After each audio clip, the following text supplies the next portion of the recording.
안녕하세요. 책 읽어주는 에젤 강미경입니다. 술장사로 막 백만장자가 되려는 순간 느닷없이 하나님의 초대를 받고 일본 선교사가 되신 김숙모 목사님의 행복한 인생 이야기 왕의 초대 들려드립니다. 1972년 미국으로 온 우리 부부는 LA 남쪽에 위치한 롱비치라는 도시 해변에서 술을 파는 리커스토어를 시작하게 되었다. 다행히도 장사는 번창해서 가게는 여름 내내 손님들로 북적였고 백만장자가 꾸민 남편은 소원대로 돈 버는 재미에 푹 빠져 살았다. 그렇게 1년 정도 더 이상 무슨 삶의 염려가 있을까 싶을 정도로 살았다. 그러나 뜻밖에도 남편은 이 무렵부터 인생의 허무함과 허탈감이 조금씩 들기 시작했다. 우리 부부는 이민 초기부터 교회를 다녔지만 하나님을 찾는 참된 믿음 때문이라기보다 이민자로서 교제의 폭을 넓히기 위해 다녔다. 사실 우리에게는 로타리 클럽이나 교회나 별 다른 차이가 없었다. 교회의 머리 대신 예수란 분에게는 조금도 관심이 없었다. 토요일이면 같은 교회를 다니는 또래 친구들이 우리 집에 모여 밤새워 술 마시고 담배를 피워가며 포커도 쳤다. 사업이 잘 되었지만 남편은 그만한 성공으로는 성이 차지 않았는지 부동산 중개인 자격증을 땄고 주일이면 예배는 뒷전으로 미루고 일로 더욱 바쁜 나날을 보내게 되었다. 백만장자의 꿈이 실현되기 직전인 1977년 8월 달빛이 아름다운 어느 여름밤 서울대 음대 교수인 친구가 찾아왔다. 그는 얼마 전 후두암 진단을 받고 기도하는 가운데 하나님께서 기적적으로 치유해 주시는 은혜를 입었다는 체험을 증거했다. 그의 확신에 찬 음성과 기쁨이 깃든 표정이 예사롭지 않았다. 남편은 가게에서 가장 품질 좋은 고급 포도주 한 병을 가지고 와서 홀짝홀짝 다 비우며 말했다. 장사도 잘 돼서 돈은 벌리는데 내 마음이 왜 이렇게 허전하기만 할까? 그건 네가 하나님의 사랑을 모르고 살기 때문이야. 이렇게 열심히 하루하루를 살아도 가슴 한구석이 텅하니 빈 느낌이 드는 게 단지 하나님의 사랑을 모르기 때문이란 말인가?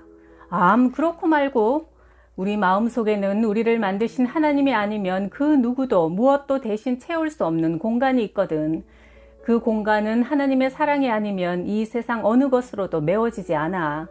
너는 지금 그 공간을 발견하고 허전해하는 거지. 때로 어떤 사람들은 영영 하나님을 모른 채 그 허전한 공간을 채우려고 술에 빠지기도 하고 도박에 빠지기도 하지. 그럼 왜 내 눈에는 그 하나님이 안 보이지? 우리가 하나님의 사랑을 볼 수 없는 것은 모두가 다 죄인이기 때문이야. 우리의 죄가 장벽처럼 하나님과 나 사이에 가려져 있어 하나님이 살아계시되 볼 수 없는 거지. 그 죄를 없애야 하는데 죄인인 우리 스스로는 도저히 해결할 길이 없거든.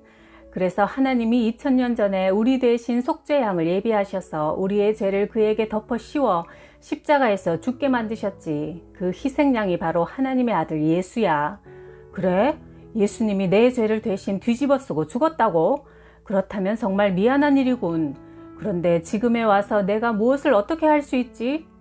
이제 자네가 그 사실을 인정하고 예수님을 인생의 주인으로 모시면 예수님이 십자가에서 흘린 피로 자네의 죄는 깨끗이 씻어지고 하나님의 사랑을 볼 수 있게 될 거야. 그래? 그게 정말이야? 그렇다면 받아들여야지. 그런데 그 사실을 받아들이는데 얼마면 되지? 사업을 시작하면서 남편은 무엇이든 계산하는 버릇이 생겼다. 얼마면 되냐고? 이 사람아, 공짜야. 친구가 힘주어 말했다. 뭐? 공짜라고? 남편은 공짜라는 말에 귀가 번쩍 뜨였다. 그래, 공짜야. 다만 당신이 하나님 앞에서 스스로 죄인임을 고백하기만 하면 돼. 어때? 간단하지? 그러면 좋아. 어려울 것도 없지. 내 죄를 위해 십자가에서 돌아가셨다는데 그 죄사함을 미안하게도 죄인이라는 고백 하나로 얻을 수 있다면 얼마든지 할 수 있지. 아마 남편은 이것이야말로 세상에서 가장 수지 맞는 일이라고 생각했을 것이다. 그렇게 오랫동안 교회를 다녔건만 왜 아무도 이 사실을 말해주지 않았을까? 남편은 의아하게 생각하면서 친구가 일러주는 대로 따라하기로 했다. 하나님, 저는 죄인입니다. 이제 저 대신 십자가에서 돌아가신 예수를 나의 구주로 믿고 받아들입니다. 바로 그때였다. 남편이 앉아있던 자리에서 갑자기 으악! 하는 외마디 비명을 지르며 의자가 뒤로 나자빠지는 소리가 쾅! 하며 내 귓전을 때렸다. 그때 교수님이 내 머리에 손을 얹고 우리의 모임을 마무리하는 기도를 드리고 있는 중이었다. 남편은 마치 어린아이처럼 땅바닥에 주저앉아 계속 잘못했습니다, 잘못했습니다를 외치며 엉엉 울고 있었다. 나는 너무나 놀랐다. 남편은 전형적인 한국 남자라 나나 아이들에게 무척 근엄하고 권위적인 모습을 늘 보여주던 사람이었다. 그런데 지금 어린애처럼 큰 소리로 펑펑 울고 있으니 나로서는 그저 입이 딱 벌어지고 어안이 벙벙할 따름이었다. 그가 입술로 믿음을 고백하는 그 순간 그의 가슴 깊은 곳에서 뜨거운 것이 울컥 솟구쳐 올랐고 뭉클하는 그 기운을 감당하지 못해 악! 하는 외마디 비명을 지르며 의자에 앉은 채로 뒤로 나자빠진 것이다. 그는 2000년 전에 얼굴도 모르고 이름도 모르는 자신을 위해 대신 죽은 그 예수란 분이 너무나 고마워서 흐르는 눈물을 멈출 수 없었다고 한다. 하나님께서 만세 전에 이미 택하셨고 사랑하셨던 남편의 영혼이 새롭게 번쩍 깨어나서 하나님과 만나는 황홀한 순간이었다. 그는 그날 밤 그렇게 만왕의 왕이신 하나님의 초대를 받은 것이다. 남편은 그렇게 한참을 울었다. 그리고는 이내 피곤하다며 서둘러 손님을 돌려보내고 잠자리에 들었다.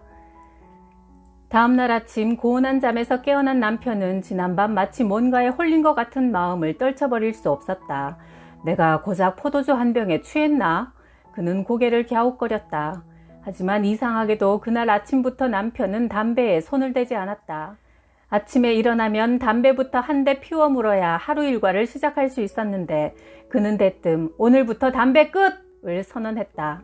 또 남편은 그들이 성경을 가지고 이야기했으니 내가 직접 성경을 읽어보고 확인해 봐야겠다 하고는 오랜 세월 먼지만 잔뜩 뒤집어 쓰고 있던 성경책을 챙겨 들고 출근했다. 게다가 평소 맥주와 위스키를 매일 두세 잔씩 즐겨 마시던 그가 그날로 술도 끊었다. 술을 마시면 취하고 나태해져 성경을 읽을 수 없다는 이유에서였다. 장사를 하는 틈틈이 마태복음부터 읽기 시작하면서 남편은 실타래처럼 술술 풀려나오는 말씀을 쫓아가며 성경책을 넘기기에 바빴다. 마태복음 27장에 이르렀을 때 예수의 십자가 처형 장면이 펼쳐졌다. 예수님이 십자가 위에 매달려 나의 하나님 어찌하여 나를 버리십니까? 하고 부르짖으며 괴로워하고 있는데 이는 내가 너를 사랑하기 때문이다 하는 음성이 들리면서 어디선가 손가락이 나타나 그가 다녔던 초등학교 복도 한 구석에 처박혀 있던 시커먼 걸레를 가리켰다. 그 더러운 누더기 걸레는 바로 35년간 세상과 적당히 타협하고 어울리며 살아온 자신의 모습임을 깨닫게 되었다. 예수님, 어떻게 걸레 같은 나를 위해 대신 죽어주셨나요? 당신을 죽인 것은 로마 병정들이 아니라 바로 나의 더러운 죄였군요. 오 주님, 정말 감사합니다.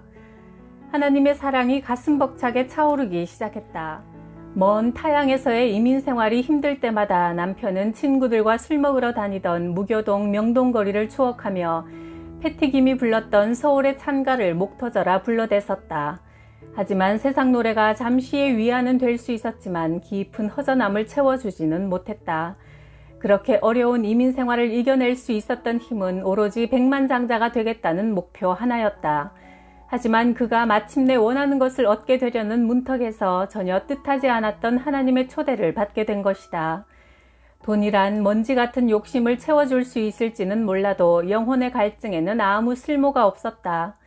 하나님께서 우리를 목사와 선교사로 부르셔서 세상의 백만장자보다 훨씬 값지고 부자인 영혼의 백만장자로 탈바꿈시켜 주시기 시작한 것이다. 그해 11월 어느 날 남편은 부동산 일로 차를 몰고 LA를 다녀오는 길에 하나님 어쩌면 이렇게 부족한 저를 사랑하십니까? 감사합니다. 되뇌이는데 하늘에서 한 줄기 햇살이 무대 위의 조명처럼 그에게 내리꽂히더니 하나님의 음성이 들려왔다. 네가 정말 그렇게 나에게 감사하느냐? 네, 가슴이 너무 벅차올라 말로 형용할 수가 없습니다. 아들아, 내가 너처럼 사랑하는 1억 명의 사람들이 또 있다. 그런데 그들에게 내 사랑을 전해줄 사람이 없어 그들은 나의 사랑을 아직 깨닫지 못하고 있다. 거기가 어딥니까? 제가 그곳에 가서 아버지의 사랑을 전하겠습니다. 그곳은 바로 일본이다. 주여, 제가 그곳에 가겠나이다. 그는 집으로 돌아오자마자 크게 외쳤다. 하나님께서 나를 부르셨어. 내가 일본으로 가야겠어. 그는 마치 큰 선물을 받아 어쩔 줄 모르고 발을 동동 구르는 어린아이 같이 기쁜 얼굴로 흥분을 감추지 못했다. 거룩하신 하나님께서 미천한 자신을 불러 소명을 주셨다는 사실이 너무나 벅차고 감동적인 일이 아닐 수 없다고 했다. 우리는 그때까지 번창하던 리커스토어를 정리하기로 했다. 우리 몸은 성령이 머무시는 성전이므로 술 파는 가게를 경영하는 것이 결코 하나님께 영광 돌리는 일이 아니라는 생각이 들었기 때문이다. 그런데 내놓으면 금세 팔려나갈 것 같던 가게가 1년이 지나도록 팔리지 않는 것이다. 남편은 이제 장사는 건성이었고 성경 공부 모임이며 집회를 찾아다니는 일에 더 열심이었다. 가게 운영은 어느새 적자로 돌아섰고 벌어놓은 돈도 야금야금 까먹어갔다. 더 이상은 안 되겠다고 용단을 내린 그가 1978년 12월 크리스마스 장사가 끝난 다음 날 일주일 금식 기도를 작정하고 기도원으로 올라갔다. 금식 4월째 되던 날 하나님의 음성이 힘차게 들려왔다. 리커스토어는 팔렸으니 걱정하지 말고 내려가라. 앞으로 내가 너를 쓸 터이니 너는 신학을 공부해라. 일주일 뒤 남편은 금식한 사람답지 않게 얼굴이 달덩이처럼 환하고 활기가 넘쳐 돌아왔다. 다음 날 신기하게도 한 중국인이 가게를 보러 왔다. 이후로 하나님의 말씀대로 가게의 인수인계가 착착 진행되어 완전히 정리할 수 있게 되었다. 당시 친정어머니는 일본에 살고 계셨다. 일본에서는 물의 신, 달의 신, 해의 신 등 온갖 사물에 이름만 붙이면 신이 될 정도로 갖가지 잡신이 숭배를 받고 있었다. 어머니는 빛의 신을 믿고 계셨다. 어머니의 손바닥에서 쫙 하고 빛을 뿜어내는 여성이 있는데 방언도 할 수 있으며 그 빛으로 아픈 사람의 병도 용케 고치는 등 그 위력이 대단하다며 빛의 신 종교 법인까지 만들 만큼 그 세계에 깊게 빠져 계셨다. 남편은 장모님에게 차분하고 확신에 찬 어조로 자신이 처음 하나님을 만난 날의 경험을 전했다. 그러자 어머니는 친구들을 11명이나 데려와 사위에게 번쩍하고 하나님이 빛으로 오셨던 그 순간의 얘기를 몇 번이나 더 해달라고 하셨다. 그러면서 사실 자신이 섬기고 있던 빛의 신이 완전한 신이 아니라는 느낌을 여러 번 받았다고 솔직하게 고백하셨다. 어머니도 참된 믿음에 목말라 하고 있었던 것이다. 남편이 모여있는 제1교포 부인들에게 인생의 극적인 순간마다 만났던 살아계신 하나님을 열심히 전하자 모두 감동한 눈치였다. 특히 그 중에는 오랫동안 허리병을 고질적으로 앓아온 분이 계셨는데 놀랍게도 간증이 끝난 후 구부정하게 굽히고 다니던 허리를 쭉 펴고 나가셨다. 그 일로 인해 그 자리에 참석한 모든 분들이 매주 모임을 갖게 되었고 우리는 도쿄의 번화한 거리 시부야에 1983년 시부야 복음교회를 개척하게 되었다. 3년 뒤인 86년에는 오시카와 복음교회를 세워 40명의 신자들을 두었고 88년에는 30명의 성도들과 이치가와 복음교회를 열었다. 그 사이 가장 먼저 우리가 세운 시부야 교회에서는 16명의 일꾼들이 신학교에 들어가 5명의 전도사를 배출했다. 1988년 우리 부부의 그간의 수고를 인정해준 선교본부에서는 하와이에서 하루를 보낼 수 있도록 특전을 주었다. 오래전 하와이에서 관광사업을 했던 우리는 모처럼 아름다운 와이키키 해변에서 하와이의 정취를 다시 느낄 수 있다는 기대감에 설레어 그날만 손꼽아 기다리고 있었다. 그러던 어느 날 하나님이 남편의 새벽기도 중에 찾아오셨다. 가방, 네 가방! 하나님이 이렇게 말씀하셨다. 네? 주님 무슨 말씀이십니까? 남편은 무슨 말씀인지 몰라 의아했지만 곰곰이 생각해보니 떠오르는 사건이 하나 있었다. 예수님을 믿기 전인 12년 전 하와이 호놀룰루에서 그는 막 시작한 사업을 위해 어느 큰 가게에서 쇼핑을 했다. 고급스런 가방 하나가 마음에 들어 얼른 집어들었고 그 밖에 사무실에 필요한 문구류를 골라 계산대에 섰다. 그런데 계산원 아가씨가 잠깐 착각을 했는지 $100짜리 가방을 계산해서 빠뜨리는 게 아닌가. 그는 모른 척하고 있다가 문을 나서며 횡재한 기분이 들어 신이 났다. 왠지 앞으로 펼칠 사업이 잘 될 것 같은 기분 좋은 예감이 들었다. 첫날부터 재수가 좋다고 생각했기 때문이다. 그런데 세월이 많이 흘러 정작 본인은 까마득히 잊고 있던 그 횡재를 하나님은 잊지 않고 계시다가 이번에 다시 호놀룰루에 갈 때 그 가방 문제를 꼭 해결하고 오라는 숙제를 주셨다. 남편은 하와이에 도착하자 먼저 그 가게부터 찾아보았다. 속으로는 그동안 그 가게가 없어졌기를 은근히 바랐지만 그 가게는 여전히 그 자리에 변함없이 문을 열고 있었다. 그는 망설이다가 내키지 않는 걸음으로 가게에 들어섰다. 그날 계산대에는 여주인이 앉아 있었다. 남편은 머뭇거리다 10수년 전 자신의 잘못을 더듬더듬 고백했다. 그리고 그 후 자신은 하나님을 만나 선교사가 되었고 이번 기회에 그때 값을 치르지 않았던 돈을 갚고 용서를 빈다고 말했다. 그러자 여주인은 이렇게 와준 것만으로도 고맙습니다. 그동안 물건들을 많이 잃어버렸지만 당신 같은 사람은 처음입니다 하며 돈 받기를 극구 사양했다. 그러나 남편은 지금이라도 반드시 갚아야 마음이 편하다며 기어코 돈을 내고 나왔다. 그때 그는 마음속에서 내가 너를 기뻐하노라, 내가 너를 사랑하노라 하시는 하나님의 음성을 똑똑히 들었다.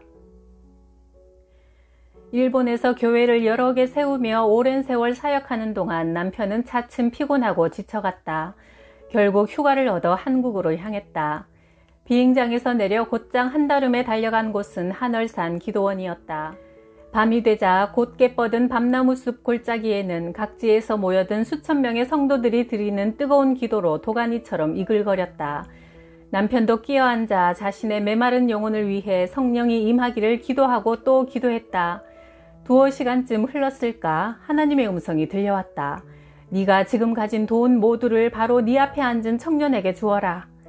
눈을 떠서 앞을 바라보니 웬 청년이 목이 터져라 열심히 기도하는 모습이 보였다.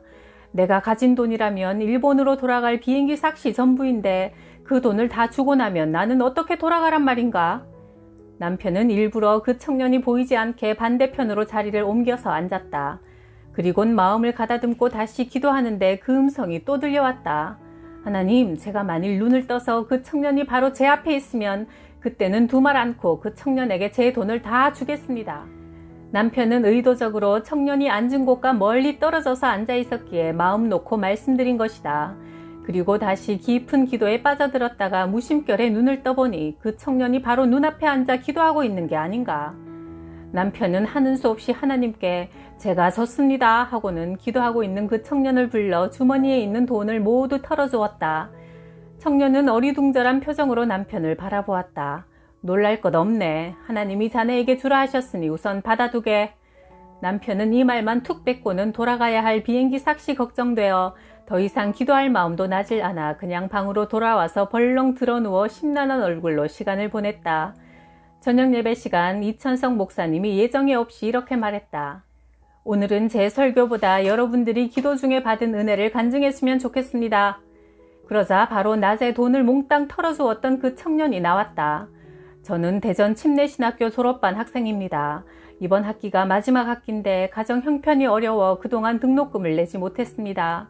결국 학교에서 독촉장이 날아왔는데 학교를 그만두든지 아니면 여태까지 밀린 등록금을 다 내든지 하라고 했습니다.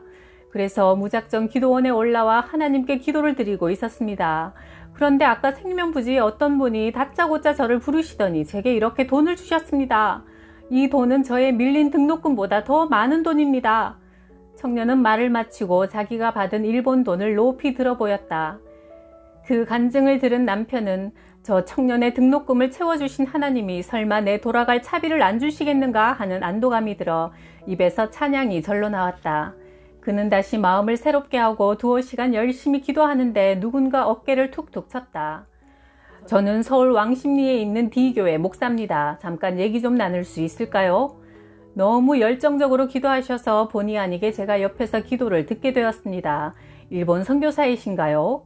마침 저희 교회에서 선교를 위한 철야 기도회를 가지려 하는데 오늘 밤 저희 교회 기도회를 인도해 주시겠습니까? 남편은 흔쾌히 목사님의 초청을 받아들였다. 빈털터리가 되어 그 산꼭대기 기도원에서 내려갈 방법도 없었던 남편은 그 교회에서 다음 날 새벽 기도회까지 마친 뒤 떠나려는데 목사님이 따라 나오며 봉투를 하나 건네주셨다.